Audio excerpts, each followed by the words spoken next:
8 நாளைக்கு ஒரு பிள்ளை கிடைச்சா அந்த பிள்ளை என்ன நிலைமைக்கு இருக்கும்? சரி 7 மாசம் பிறகு போய் தான் உன் பேரு ஏமராஜன். உனக்கு 8 நாளைக்கு பிள்ளை தந்தவே புருஷன் இல்லாத பிள்ளை. சரி. ஆனா அந்த பிள்ளையால உனக்கு சிறுமைதான் இருக்கும், பெருமை இருக்காது. பெருமையே இருக்காது. பரவாயில்ல, பிள்ளையை கொடுக்க மட்டும் செய்யுங்க. ஆமா, வளர்க்கிற பாடு எந்த பாடு. சரி பார்வதி, நான் சொல்வது போல செஞ்சேன்னு சொன்னா உனக்கு புருஷன் இல்லாத பிள்ளை. என்ன செய்ய வேண்டும் தெரியுமா? என்னையா செய்ய வேண்டும்? ஏடியம்மா பார்வதி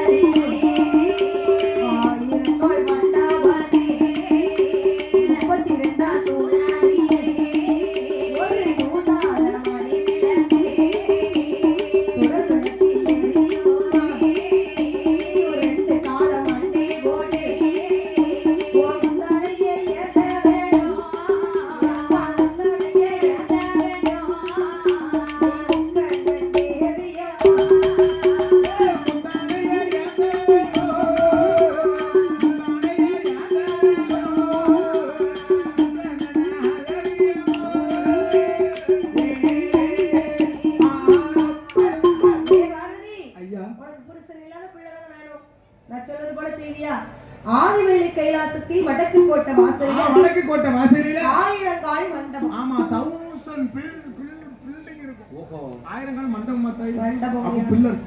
சரி, ஓஹோ, நீ அக்கா படிச்ச பத்தியா?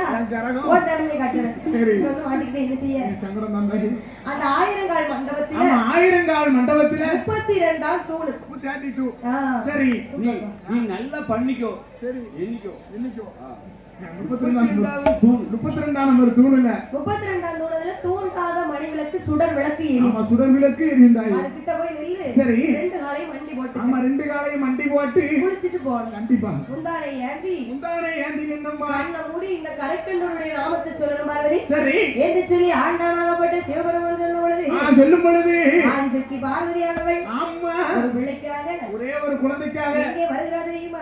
எங்கேயுமா வருகின்றார்? ஆதிவள்ளி கையிலே ஆதிவள்ளி கையிலே வடக்கு கோட்டை வாசலிலே 1000 கால் மண்டபத்திலே 32ஆம் தூணிலே தூண்டாத மணிவிளக்கே, சுடர் விளக்கு எரியுமே, சுடர் விளக்கு எரியுமே. 2 காலம் மண்டி போட்டா, 2 காலம் மண்டி போட்டா ஈசன் தேவி பார்வதியே. 2 காலம் மண்டி போட்டு, 2 காலம் மண்டி போட்டு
சுடர் மொழு மொழு மொழுன்னு விழுகுது. மொந்துங்கய்யா. அப்பவும் பாத்தியா என்ன? பகவான் இல்லாம அந்த பிள்ளை கிடைக்கல. அதுதான் ஆண்கள் இல்லாத ஆண் குழந்தை அகிலத்துல கிடையாதுன்னு சொல்லி புருஷன் இல்லாத பிள்ளை இந்த பூலோகத்திலே கிடையாது. பார்வதியம்மா பூட்டி பிடித்தா அப்ப சந்தோஷத்தை காட்டியோ இங்க வச்சு பார்க்க கூடாது, கண்ணு போட்டுருவாங்க சரி அப்படின்னு சொல்லி பூட்டி பிடித்து தள்ளி கொண்டு வந்து பார்க்கும் பொழுது பிள்ளை ஒரு 15 கிலோ தேரும் நினைக்கிறேன். அப்படின்னா வயிறு கிழிஞ்சு போயிடும். முந்தான வெயிட்டா இருக்கும்ல 15 கிலோ தேரும் நினைக்கிறேன்.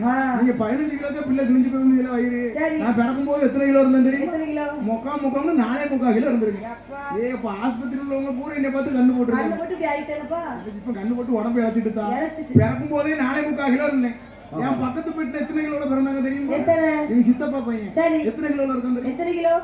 கதையை கேளுத்தான் போத 6 மாசத்துக்கு முன்னால 6 மாசமா இருக்கும்போது டாக்டர் சொல்லிருக்காங்க பிள்ளைக்கு கருப்பு பை கொஞ்சம் வீக்கா இருக்கு, நான் சத்து மாத்திரை சத்து டானிக் எழுதி தரேன், அதெல்லாம் குடுத்தீன்னு சொன்னா பிள்ளை நல்லா ஆரோக்கியமா பறக்கும்னு சொல்லி இவன் டாக்டர் பேச்ச கேட்டுட்டு எங்க சித்தப்பா என்ன செஞ்சிருக்காங்க தெரியுமா? டாக்டர் போட்ட பிள்ளை பூரா எழுதி வாங்கி கொண்டு பிள்ளை பொண்டாட்டி வயிற்றுல போட்டு குத்திருக்கான். நல்லா போட்டு குடுன்னு கொடுத்துட்டு 8ஆவது மாசம் 9ஆவது மாசத்துல பிறந்திருக்கான். பிள்ளை எத்தனை கிலோல இருக்கு? வெறும் 130 கிராம். கருவாலி கொஞ்சம் பெத்து போட்ட மாதிரி போயிருக்காங்க. கிராம் கணக்குல டாக்டர்கிட்ட போய் கேட்கான், ஐயா டாக்டர் ஐயா நல்ல சத்து மாத்திரை கொடுத்தா பிள்ளை கிலோ கணக்குல பிறக்கும், 150 கிராம்ல பிறந்திருக்க, என்ன காரணம் ஐயா? பொண்டாட்டிக்கு சில்லாட்ட நோய். ஐயா நீ கல்யாணம் முடிச்சு கூட்டு வரதுக்கு மட்டும் பிள்ளை எத்தனை கிலோல இருந்தா? 45 கிலோல இருந்தா கல்யாணம் முடிக்க முன்னால பிள்ளைய பத்தி எடுத்துருக்க 65 கிலோ ஆயிட்டா. சத்து பூரா பொண்டாட்டிக்கு போயிரு. வாடிய முடிச்சுட்டு அந்த அண்ணி வீட்டுக்கு வந்து அம்மா கேட்கும், என்ன கேட்கும்? என்னது ஆள் அவர் சொல்லிட்டு போயிட்டு வாரியா? ஓ ஆள் இப்படி இருக்கா, பேச முடியல. சலஞ்சு விழுந்து. ஆமா ஆனா அந்த பிள்ளை எத்தனை கிலோல இருக்கு கணக்கு தெரியல. அப்ப அப்படி தூரத்துல தள்ளி வந்து பார்க்கும் பொழுது பிள்ளை எப்படி இருக்கு தெரியுமா? எப்படிமா இருக்குது? ஆதிசக்தி பார்வதியா, ஆதிசக்தி பார்வதியா, பிள்ளையத்தான் பார்க்கறாளே, பிள்ளையத்தான் பார்க்கும் போதே உன்னமாக உள்ளதையா, உன்னமாக உள்ளதையா,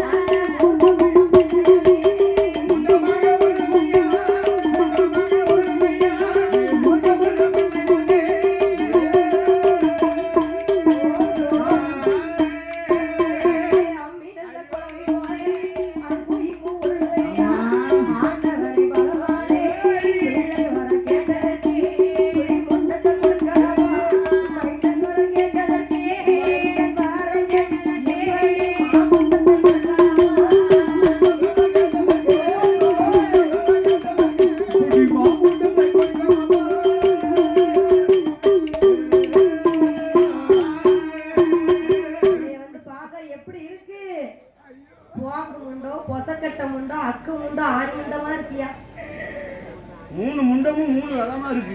அப்ப நல்ல நேரத்துல ஒப்பாரி சேர்த்து வைக்காம சொல்லு. சாக்கு முண்டம், சரி வாக்கு முண்டம், பொசகட்ட முண்டம், என்ன கிட்ட முண்டம்?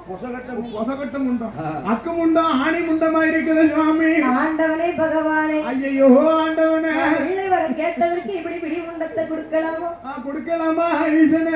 மைந்தன் வரம் கேட்டதற்கு ஆமையோ நான் முண்டத்தை கொடுக்கலாமா? பிள்ளை பாரு, அம்மி குளவிக்கு கூட அங்கும் இங்கும் பிடி இருக்குமா மண்ணா? என் பிள்ளை அந்த பிடியும் இல்லாம இருக்கையா? ஏன் மொட்டு முழுக்குன்னு ஒரு உறுப்பு இல்லையா? இங்க பாரு, இந்த பிள்ளை இந்த கூட்டத்துல வச்சு சொன்னா கண்ணு இல்ல, மூக்கு இல்ல, காது இல்ல, சோடு இல்ல, பிள்ளை பிள்ளையாவே இல்ல. பிள்ளை எப்படி இருக்கு? இந்த அடிக்கையிலே கூட வில்லுக்கூடம் இந்த மாதிரி வழுக்குன்னு இருக்கு. எது வந்து இங்க இருக்கணுமோ அது சுத்தமா இல்ல. எது எங்க இருக்கணுமோ அங்கங்க எதுவே கிடையாது. இல்லையா? ஆமா, வெள்ளரிக்காவு கூட அந்த பக்கம் இந்த பக்கமும் காம்பு இருக்கும். ஆமா, கம்பில மொட்டு உங்க வீட்டுல இருக்கு பாத்தீங்களா? அது கிளவி அரைச்ச குளவி. அந்த குளவிக்கு கூட 2 பக்கம் பிடி இருக்கும். அரைச்சி அடிக்க அந்த குளவி கூட மொட்டை முழுக்குன்னு இருக்கு. வாழைக்காவு கூட காம்பு இருக்கு. என் பிள்ளைக்கு அந்த மொட்டு முழுக்குலாம் இருக்கு. காம்புகளே இல்லையா? எதுவுமே இல்லையா? ஆண்டவா, என் பிள்ளை எல்லா பிள்ளையும் மாதிரி எனக்கு வேணும். கண்டிப்பா வேணும் அப்படின்னு சொல்ல பொழுது ஆண்டவன் சிவபெருமான் பிரம்மனை வரவழைத்து அவெல்லாம் உருப்பிடிக்கணும், பிள்ளை இந்த சைஸ்ல இருக்கிறோம் அப்படின்னு சொல்லி பிரம்மன் உருப்பிடித்தார். பகவான் உயிர் கொடுத்தார். கண்ணபிரான் கண்ணுக்குள் ஒளி கொடுத்து பிள்ளைக்கு கொஞ்சம் காரத்தையும் கொடுத்தார். ஒரு பிள்ளையும் பிறவி செய்யணும்னு சொன்னா மும்மூர்த்திகள் வேணும் தான். மகா பிரம்மா விஷ்ணு. ஆமா, டாக்டர் அம்மா அப்பா. அது இப்போ அப்போ பிறவி செய்யணும்னு சொன்னா மகா பிரம்மா விஷ்ணு. அவரு பிள்ளை அங்க கொண்டு போகணும்னு சொன்னா அதுக்கும் மும்மூர்த்தி வேணும். யமன் காலன் தூதன் எல்லா பக்கமும் மும்மூர்த்தி தேவைப்படுது. நாள் இருக்கு. மும்மூர்த்தி இல்லைன்னு சொன்னா எதுவுமே நடக்காது தான். ஆமா, சரி. நம்மளுக்கு மும்மூர்த்திகள் வேணும்ல. அண்ணா இருக்காருல, கட்டக்காரர், தாளக்காரர், உடுக்குக்காரர், இவங்கதான் நம்ம மும்மூர்த்திகள். ஆமா, சரி. அப்ப பார், நீங்க முன்னால போகும்போது நாங்க சவுண்ட் கொடுத்துட்டு வருவோம். சவுண்ட் கொடுத்து பப்பம் பப்பம் பப்பம். அதுதான் மும்மூர்த்தி. டோடா பூச்சில வர்ற மாதிரி தான் இருக்கு. என்ன சவுண்ட் அது? நம்ம போறோம். சரி. அப்ப பார்த்தா பார்வதி. பார்வதி. பிள்ளை நல்லா அழகா இருக்கானே. இப்பதான் சிரிச்சு முகமா இருக்கானே. பிள்ளைக்கு பேர் கொடுப்போமா? கண்டிப்பா பேர் வைக்கணும் அல்லவா? பிள்ளைக்கு பேர் கொடுக்க வேணும் என்று. ஆமோ அம்மையா. ஆண்டன் ஆகப்பட்ட சிவபெருமா. அம்மா. பிள்ளைக்கு என்ன பேர் கொடுக்கறாரு? என்ன பேருமா கொடுக்கின்றா? காளி முண்டமாக வந்து உருண்டகாலே உண்டை சுடே போம்பையாரே மணிவி அங்கலிலே பிறந்ததாலே மாயாவே ஒருவையாரே நீ சுடரில் சுடலை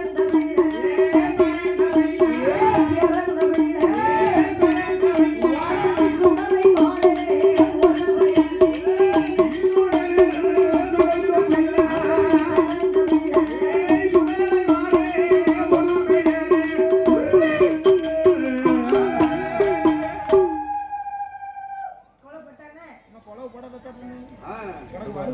என்ன வருது?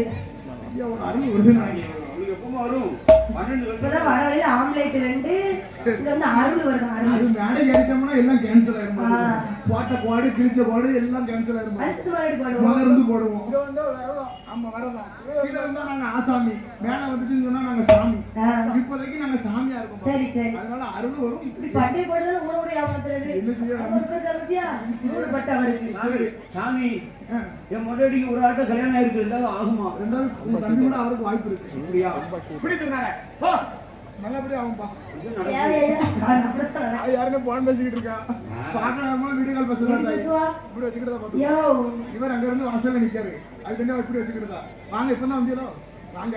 இப்படி மறைச்சுக்கிட்டதா? அப்படி என்ன இருக்கும்? சிக்கலா சிக்கலியா? சரி. அப்ப பார்த்தார். ஆமா. உள்ள முண்டமாக உருண்டதால முண்டன் என்று ஒரு பெயர். சரி. மணி விளக்கில பிறந்ததால மாயாண்டி என்று ஒரு பெயர். ஏய் சுடர் ஒளியில பிறந்தான். சொடல அம்மா அப்படின்னு சொல்லி ஒரு பெயர். சொடல. எந்த ஒரு சொடலப்பா? எந்த ஒரு சொடல? எந்த ஒரு சொடல? அரசூர் பூச்சிக்காடு சொடல. ஏய் அப்பா நான் இருக்காரே அம்மாவோட வாசல்ல. காவல் தெய்வமாக காக்குனோட தெய்வமாக ஓடிக்கொண்டு இருக்கிறாரே. இருக்காரா? ஈசன் மகாகப்பட்ட மாயாண்டி சொடல. கொரோனா வந்து சொல்லு. நான் கண்டிப்பா நினைச்ச உடனே தீத்து வைப்பாரு. எழுதி வச்சிருக்கேன். என்ன குறையா? அடுத்த வருஷம் சரி ஐயாவோட வாசலுக்கு வரணுமா அப்படின்னு தெரியாது. சப்போஸ் வந்தோம்னா வரதுக்கு முன்னால என்னத்தையாவது அவர் பேரை சொல்லி ஒரு 4 தந்தாருன்னா 4 என்னதுப்பா? பொண்டாட்டியா? உனக்கு 4 அண்ணித்தா. உனக்காண்டி நான் கஷ்டப்பட்டுக்கிட்டு இருக்கேன். ஒரு அண்ணனை வச்சுக்கிட்டே என்னால பேச முடியல. உனக்கு 4 அண்ணி கிடைச்சுன்னு சொன்னா சரி. இந்த திசையில திரும்பும் போது திவ்யா அண்ணி, இந்த திசையில திரும்பும் போது மல்லி அண்ணி, இந்த திசையில திரும்பணும்னா பிரியா அண்ணி, இந்த திசையில திரும்பணும்னு சொன்னா அப்போ நீ சட்னி. ஏங்க 4 அண்ணி கிடைச்சுன்னு இப்ப லைவ் பார்த்துட்டு 4 அண்ணியோட அப்பா வருவாரு பாரு. அது குடுப்பனா யாருக்கு இருக்கும்? அப்படி ஒருவேளை கிடைச்சுன்னு சொன்னா ஐயாவோட அருளால மூத்த சம்சாரத்தோட அம்மாவுக்கு ஐயா கோயில ஒரு முட்டை. வா உன போட்டாங்க. நான் ஊரோட கொண்டாடிக்க வேண்டாம். அப்புறம் அடுத்து அன்னைக்கு கரெக்ட் பண்ண வேண்டாம். எனக்கு வேணும். அன்னைக்கு ஆமா எல்லாத்தையும் பண்ணணும். சரி. அப்ப பிள்ளைக்கு பேர் கொடுத்து ஆமா ஐயா பிள்ளை பெத்தாலும் போதுமா? கண்டிப்பா பேணி வளர்க்கணும். பேணி நல்ல முறையில வளர்க்கணும். பிள்ளைய பத்தி இந்த தவுத்து காலத்துருக்கு நம்ம பிள்ளைல போன மாதிரி சாக்கு முட்டை போட்டுக்கிட்டு எப்படி இருக்கு பிள்ளை? பிறந்தது பிள்ளையை அழகாக வளர்த்து வருகிறார். யாத்தையும் நல்லா இருக்கு சிங்க அந்த பாட்டு. பார்வதி அம்மா என் கல்யாணத்துக்கு ஒரு மாதிரி தான் குறைச்சிட்டு இருக்கணும். சரிப்பா. 4 கல்யாணத்துக்கு நறுக்கணும். ஏ அப்பா சரி நல்லா இருக்கும். சிங்கமா அது இருக்கும். போட்டா அவளுக்கு பிடிக்காதியா? ஏன்டா? அதான் சொன்னாங்கல்ல, என்னமோ கேட்டாங்க கதையில எலியில் அவங்க கடிச்சாங்க சவையில. நினைச்சேன் என்னடா வரல ஜீவனாச்சித்த பண்ணிட்டு லேட்டஸ்டா வருவா, லேட்டஸ்டா வருவா. மறுபடியும் அறுக்க தெரியாதவனுக்கு 52 அருவாமனையம். எனக்கு சொல்றது மாதிரிலாம் இருக்கு. அதுதான் சொல்றேன். ஒன்ன கட்டிக்கிட்டே ஊருக்குள்ள உங்களை விட்டுட்டு அடிக்கும். சரி 4 கேட்டா 4 கேட்டா 4 ஊரை உங்களை விடுவோம்யா. அவ்வளவுதான் வித்தியாசம். அப்ப பிறந்ததொரு பிள்ளையை பார்வதி அம்மா எப்படி வளர்க்கிறாரா?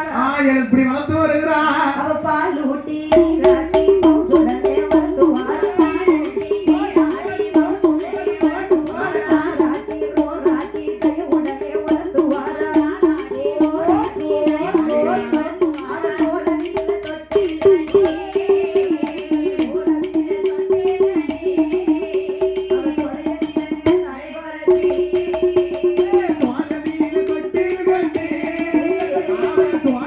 தொட்டில் கட்டி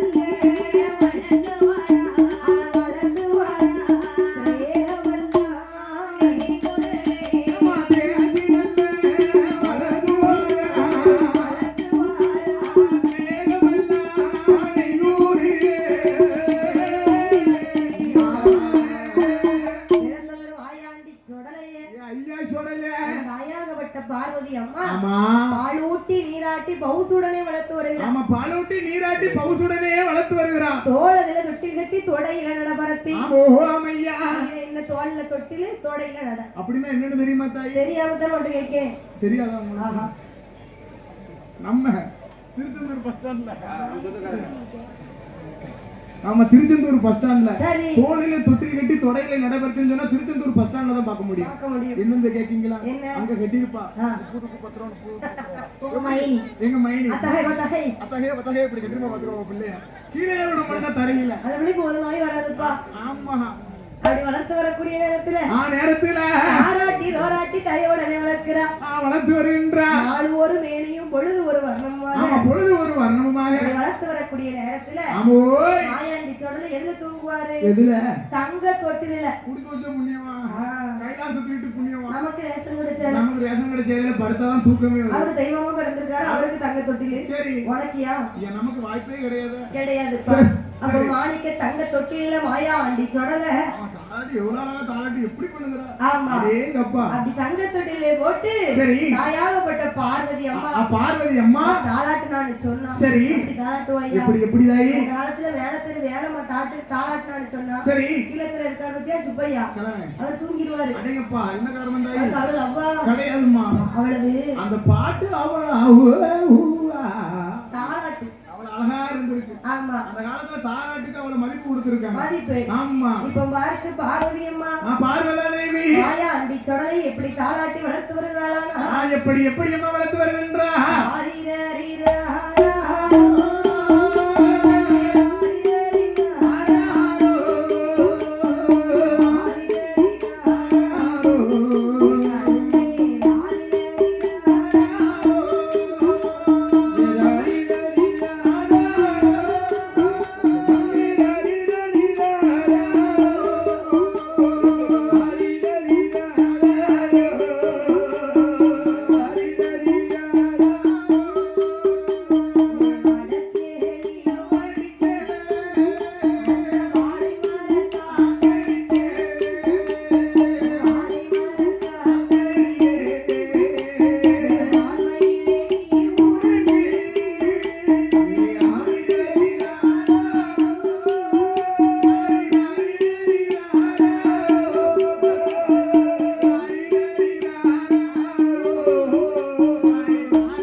பெண்ணா பிறந்தவளுக்கு 3 விஷயம் தெரியணும். பெண்களுக்கு ஆமா பெண்கள் நாட்டின் கண்கள்னு சொல்லுதாங்க. எனக்கு தெரியும். அப்படிப்பட்ட பெண்களுக்கு 3 விஷயம் தெரியணும். சொல்லு தாவ வாயால. சாப்பிடணும். சரி. ஊரை கெடுத்து ஒளையில போடணும். சரி. அப்படி நல்லா தூங்கணும் அசந்து. இது 3 விஷயம் தெரியுமா? இதுதான் நமக்கு தெரியும். ஒண்ணு பெத்தா வயித்துல பிறந்தே வெட்டி அடிக்கணும். அப்ப ஒண்ணு பெத்தா எத்த பெண்ணா பிறந்தவளுக்கு 3 விஷயம்னு சொன்னா என்னையா? பெண்ணா பிறந்தவளுக்கு முத கொலவை போட தெரியணும். ஓ கொலவை. ரெண்டாவது விஷயம் தாலாட்டு பாட தெரியணும். தாலாட்டு. மூணாவது விஷயம் கோலம் போட தெரியணும். கோலம். இப்படிதான் தாய் போன ஊர்ல எங்க பூசனூர்ல அடேங்கப்பா இப்படி பெண்கள் கூட்டம் இருந்துச்சு பாத்துக்கோ.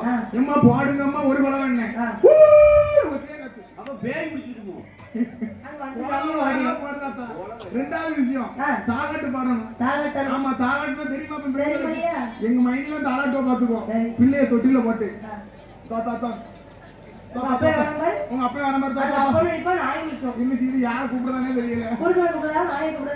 அவ்வளவு யுகம் கழிவு. நம்ம மூணாவது விஷயம் வாசல் தெளிச்சு கோலம் போடணும். அது தெரியுமா? அந்த காலத்துல வாழையில சாணிய போட்டு கரைச்சி தண்ணிய ஊத்தி நல்லா கரைச்சி குடிக்க மாட்டாதாயி ஒரு களைச்சு விட்டு முத்தம் தொழிச்சான்னு சொன்னா சாணி வாசனையும் மண் வாசனையும் அவ்வளவு அழகா இருக்கும். இப்ப முத்தத்துல யாரும் நின்னுக்கிட்டா கிண்ண கட்டி வச்சிருக்கா பாத்துக்கோ, ஒரு வாசம் நீளமா வச்சிருக்கா டீப்பு